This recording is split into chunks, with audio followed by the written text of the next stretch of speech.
Todos, ainda faltam minutinhos, nós entraremos em breve. As pessoas entrarem.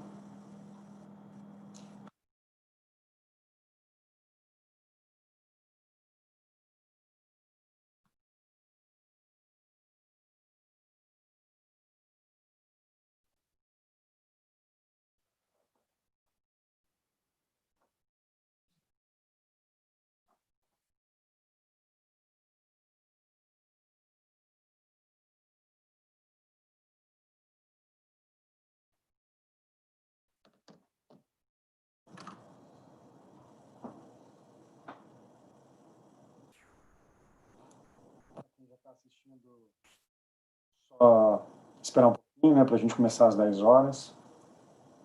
Quem quiser fazer comentários, sugestões, perguntas, podem usar o chat, por favor. Fique à vontade. Eu começo em menos de 2 minutos.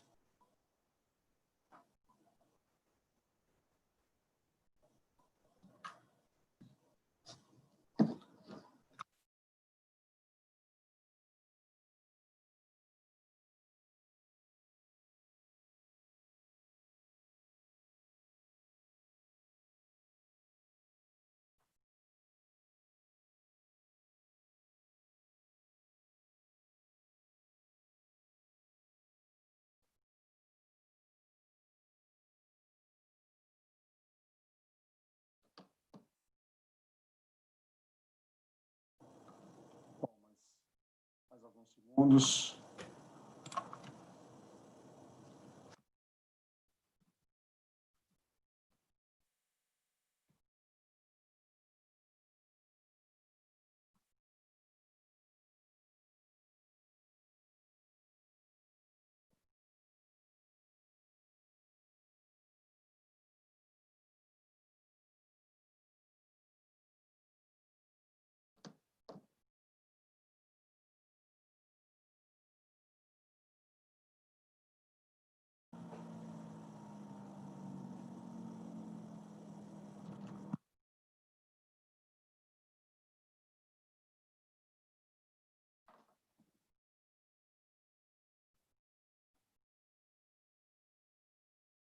Então, já vamos começar. Okay.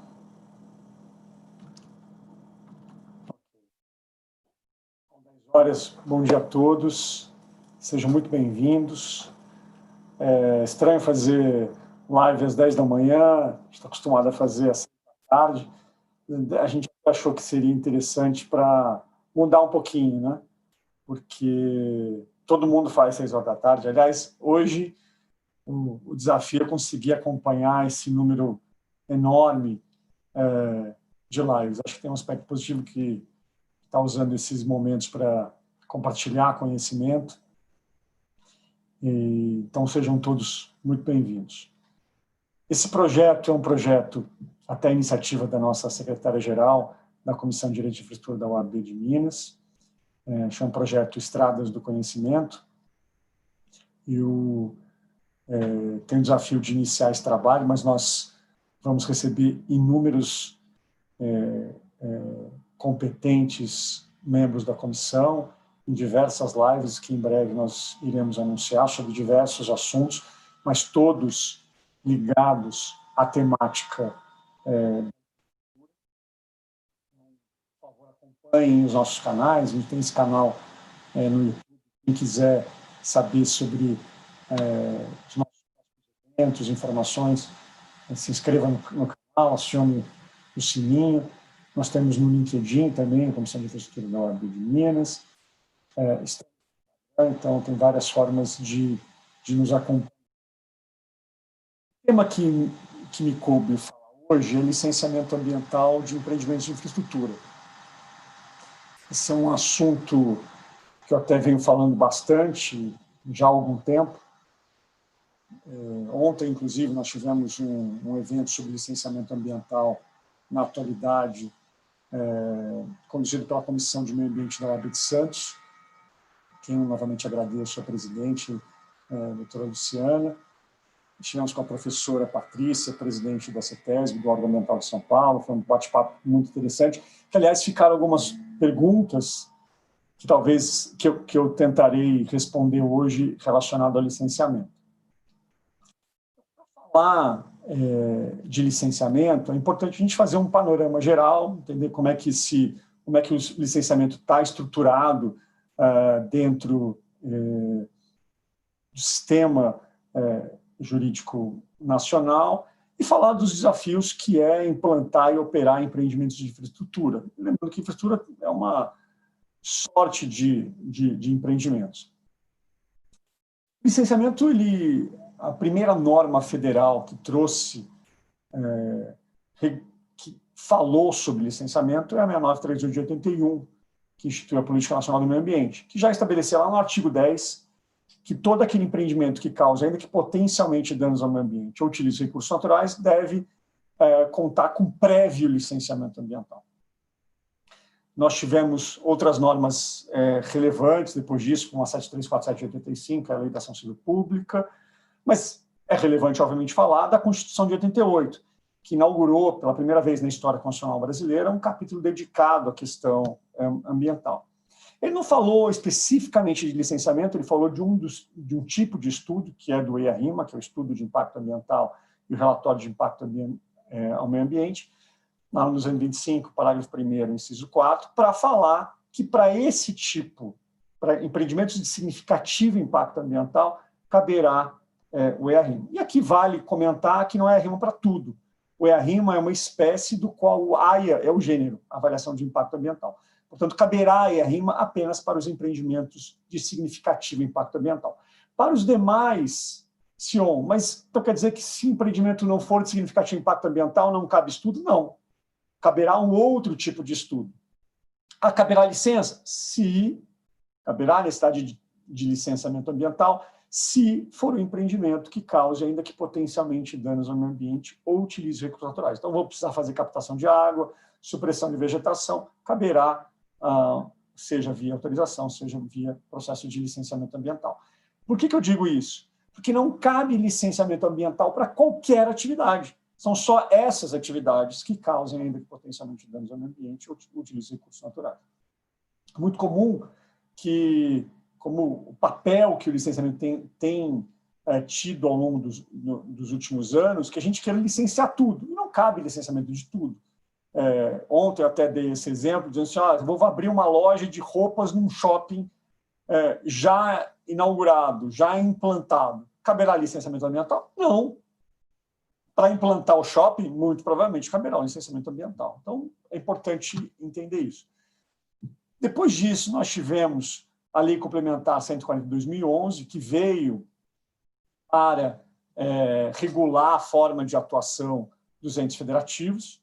Por quê? Porque o artigo 23 da Constituição da República Federativa do Brasil de 88 estabelece a competência comum dos entes federativos para atuar, entre outras coisas, lá nos incisos 6º e 7º, na proteção do meio ambiente. E por muito tempo, e diz lá o parágrafo único do 23 que leis complementares virão para regular a forma de atuação dos entes federativos. Por muito tempo ficou uma discussão, bom, mas então quer dizer competência comum, quer dizer todo mundo ao mesmo tempo? Nós tivemos, inclusive, decisões do STJ, um caso emblemático no Espírito Santo, que disse, não, você tem que ter mais de um ente para licenciar, porque isso é tão relevante como se a gente tivesse mais de um ente fosse, de alguma forma, positivo para o meio ambiente. E até a lei complementar, veja, a Constituição de 88, a lei complementar em 2011. Até lá, a gente convivia, como convive ainda, com uma resolução CONAMA, que é do Conselho Nacional do Meio Ambiente, número 237 de 97, que estabelecia, como estabelece, no artigo 7º, que o licenciamento se dá num único nível de competência, ou seja, só cabe licenciamento para perante um único órgão da administração pública, seja nos diversos níveis. Depois nós tivemos o artigo 13 da lei complementar, que mais ou menos diz a mesma coisa, ou seja, cabe o licenciamento num único nível de competência e os demais se manifestam de forma não vinculante. Portanto, é importante saber quando eu tenho que ir ao município, quando que eu tenho Estado, quando que eu tenho que ir à União. E a lei complementar tenta resolver esse questionamento, ao estabelecer no artigo 7º aquilo que é competência da União, no artigo 8º aquilo que é competência dos estados, no artigo 9º a competência dos municípios. A regra geral de definição de competência em matéria administrativa é da abrangência do impacto direto do empreendimento, ou seja, aquele ente federativo que tem o maior interesse na atividade, em regra, será o competente. A lei complementar traz algumas exceções, como, por exemplo, quando o empreendimento impacta a unidade de conservação de domínio da União, diz o artigo 7º, a competência desloca-se para a União. Dominialidade do bem não é critério de definição de competência administrativa. Entretanto, a lei complementar trouxe essas exceções. A gente pode até discutir se é constitucional ou não, mas o fato é que ela está lá. E, falando sobre isso, lembrar interessante debate que eu tive com a professora Patrícia ontem, que é presidente da CETESB, nesse evento da UAB de Santos, porque quando eu discuto o artigo 9º, o meu entendimento é que ele é inconstitucional naquela parte que estabelece que cabe aos conselhos estaduais de meio ambiente definir tipologia de impacto local. Por quê? Porque eu não delego para alguém aquilo que já é dele. A competência municipal ela é originária, lá do artigo 23, do artigo 30 da Constituição. Então, se o impacto é local, essa competência já é constitucional do município. Não precisa o Estado, e na medida que não há hierarquia entre os entes federativos, não precisa o Estado, ou não deveria o Estado, definir o que é competência do município. Entretanto, por que a gente discute pouco isso? E eu até brinquei ontem, como eu brinco de um modo geral. Olha, se é constitucional ou não, professor, não me importa. Eu quero saber em que porta que eu vou bater. Eu quero saber, eu devo ir ao município, devo ir ao Estado, devo ir à União. Então, se a lei complementar disse que é do Conselho Estadual e se definiu lá que é a tipologia do município, então, muito que bem. Porque vocês imaginem como esses conflitos seriam ainda maiores se cada município dissesse, olha, isso aqui eu acho que é competência minha, aí o Estado diz, não, acho que é competência minha, e fica o empreendedor no meio dessa história, devo ir ao município, devo ir ao Estado. Então, a despeito desse aparente vício de constitucionalidade, ela trouxe uma pacificação, pelo menos uma tentativa de pacificação, o que a todos interessa, certamente. E aí eu digo todos, porque não interessa a ninguém, me parece, que a gente tenha sistemas confusos, e isso não é positivo, na minha opinião. E aqui, fazendo só um comentário, quem tiver qualquer questionamento, por favor, fique à vontade de fazê-lo pelo chat, ou que tiver alguma pergunta, terei prazer em responder dessas lives, que elas sejam curtas, e que a gente tenha a possibilidade de fazer vários eventos como esse. Mas, se ontem, e inclusive isso foi um questionamento ontem da live em relação aos intervenientes, mas você disse que lá o artigo 13 da lei complementar fala que o licenciamento se dá no único nível de competência, os demais se manifestam de forma não vinculante. Mas por quê? Os demais precisam se manifestar? Nós temos os chamados intervenientes do processo de licenciamento. E são vários os intervenientes. Então, nós temos, quando envolve populações indígenas, a FUNAI, como envolve comunidades tradicionais, como quilombolas, a Fundação Cultural Palmares. Nós temos um INCRA, quando a gente vai falando de terras utilizadas para a reforma agrária, e por aí vai. A questão é, bom, mas e se esse interveniente não responde? Demora anos para responder. A gente até ontem estava discutindo isso, que, na opinião do órgão ambiental, é uma forma de trazer segurança jurídica, aguardar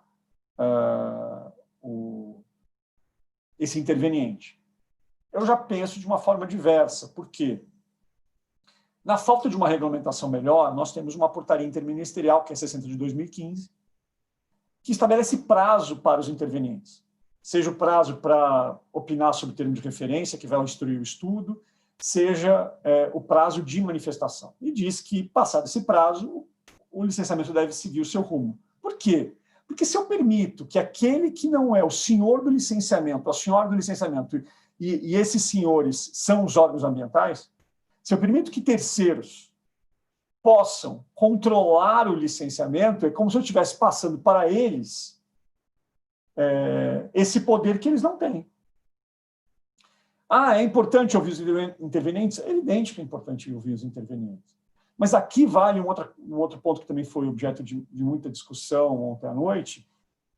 Eu acho que a gente tem que discutir de forma forte qual que é o papel dos órgãos ambientais, ou quais são os limites dos órgãos ambientais no processo de licenciamento. Por que eu digo isso? Porque é comum que as pessoas queiram colocar para dentro do caldeirão do processo de licenciamento toda a sorte de situações, de aprovações, como se coubesse ao licenciamento ser o senhor de toda a relação necessária para a operação de empreendimentos. E ele não é. E isso, a gente tem inúmeros exemplos.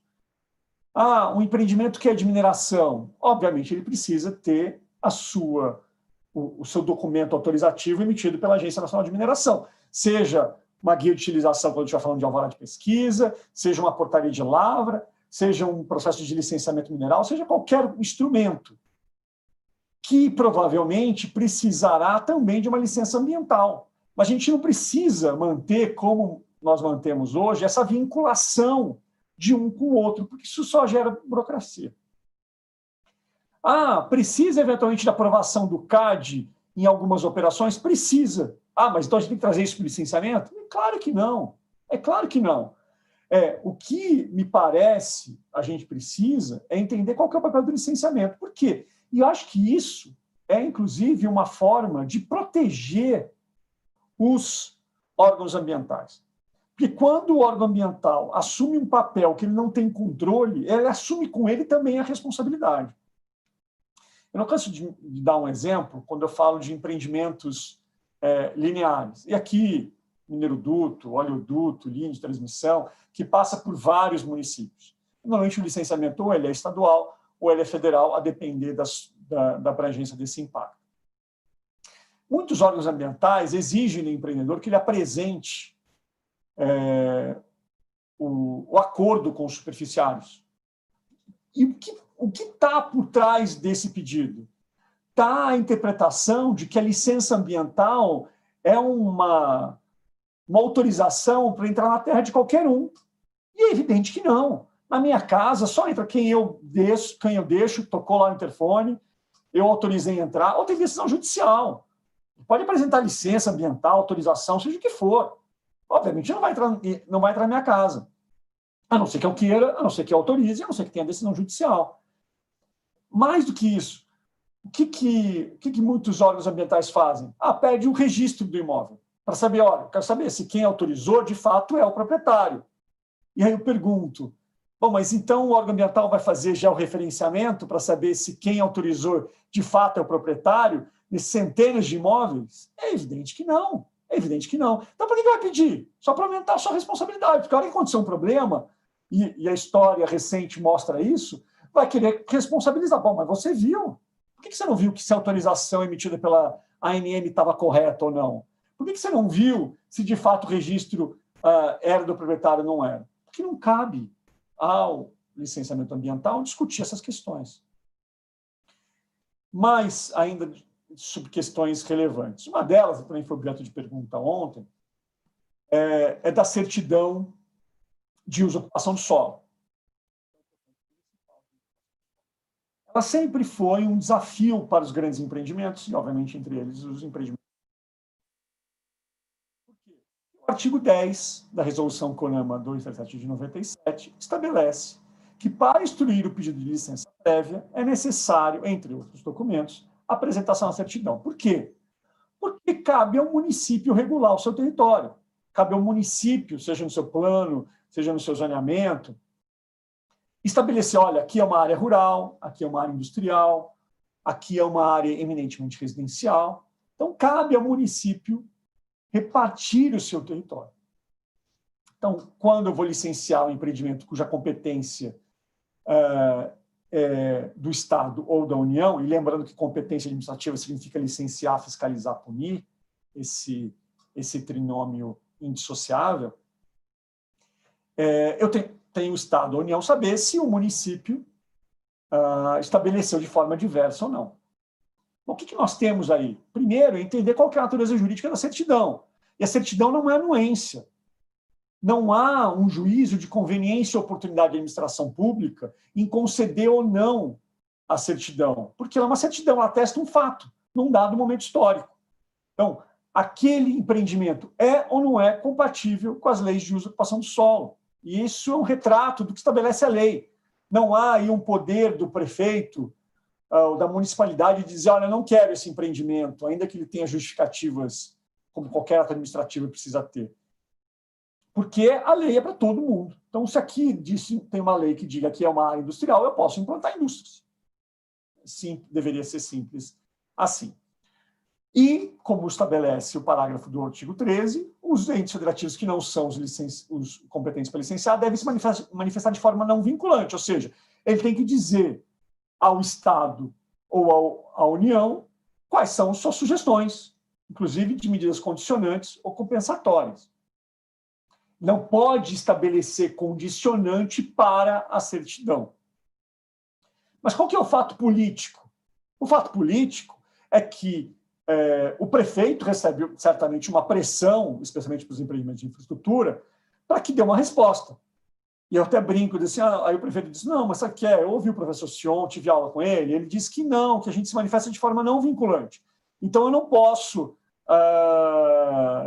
estabelecer condicionante. Eu vou dizer ao prefeito, eu não quero saber o que o secretário estadual de meio ambiente ou o presidente do IBAMA vão dizer. Eu quero saber o que o senhor, como prefeito dessa cidade, vai fazer. Então, isso é um fato político, mas, do ponto de vista jurídico, me parece que não há esse poder. E nós tivemos uma mudança normativa recente que trouxe mais caldo para essa sopa.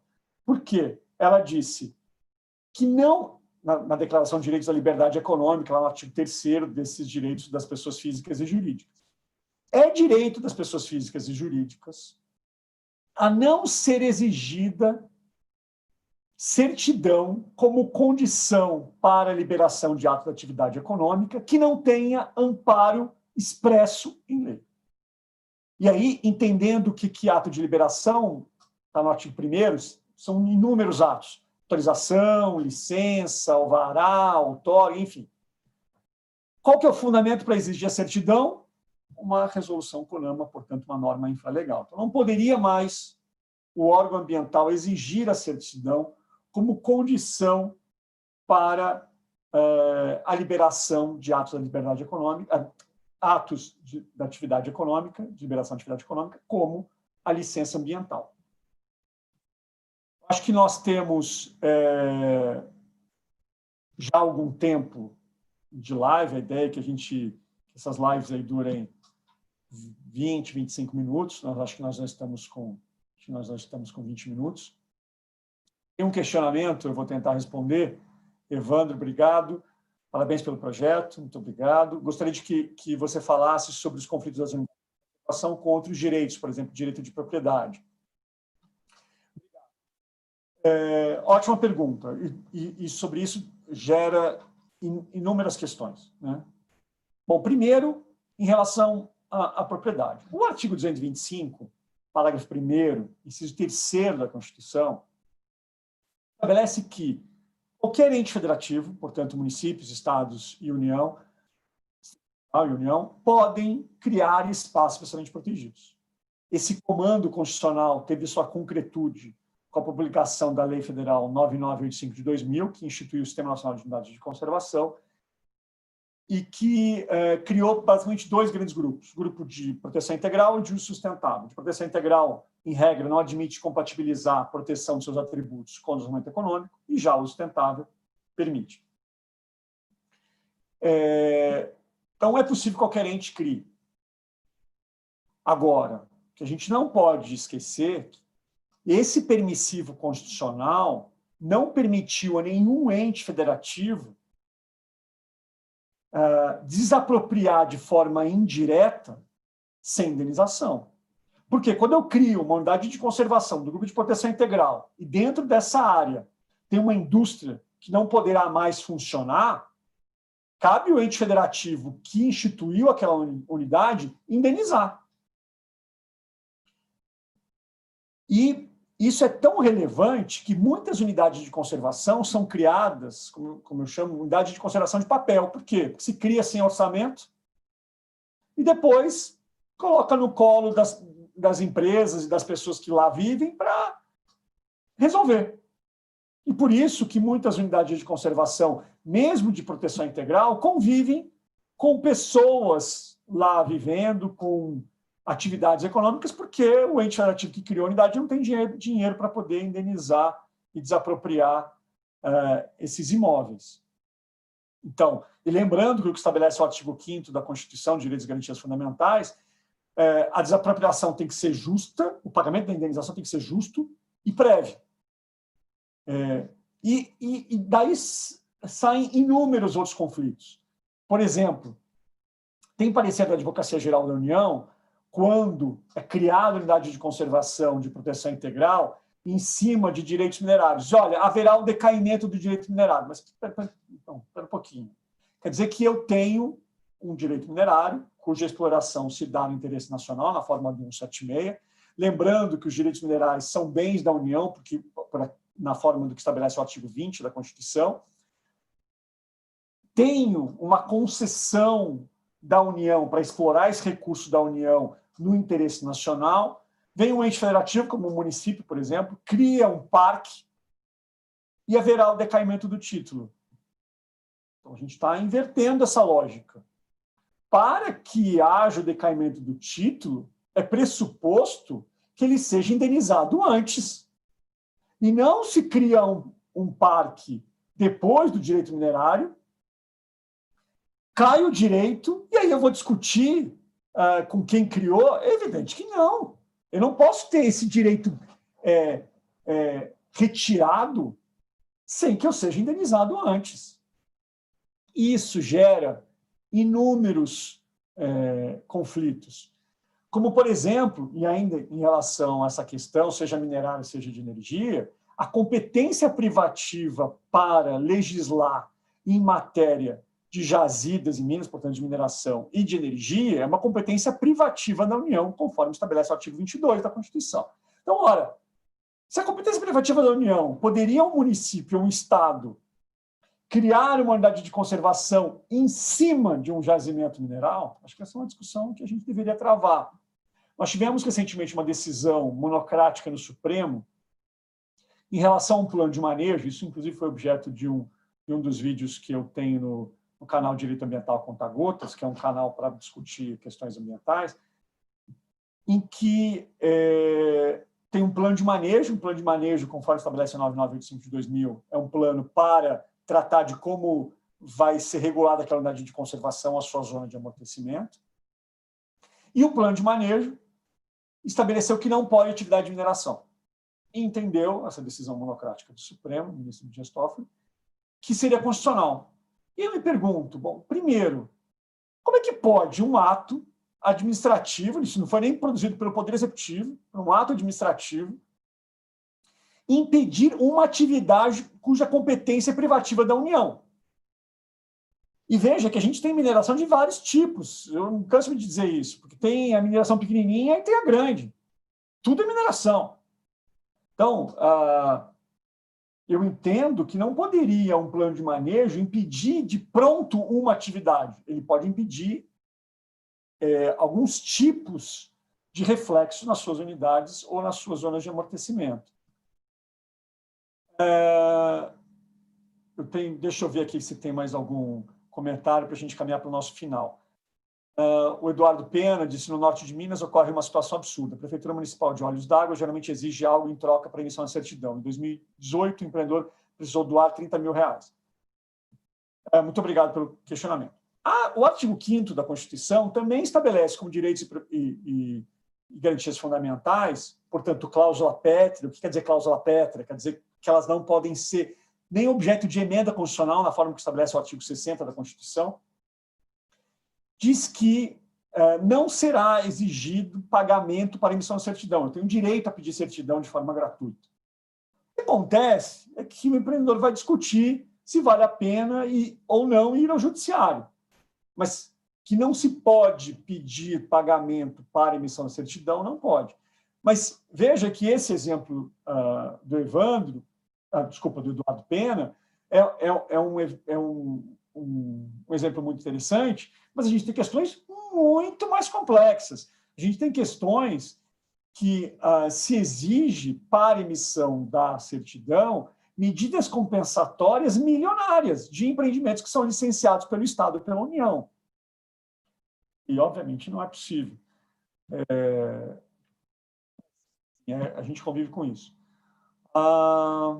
Então, o Eduardo diz como é que resolve essa situação. Você pode impetrar mandado de segurança. A gente já impetrou inúmeros mandados de segurança, só que é sempre uma avaliação política, porque no mandado de segurança você diz que tem uma autoridade coatora, nesse caso é o prefeito, manifeste.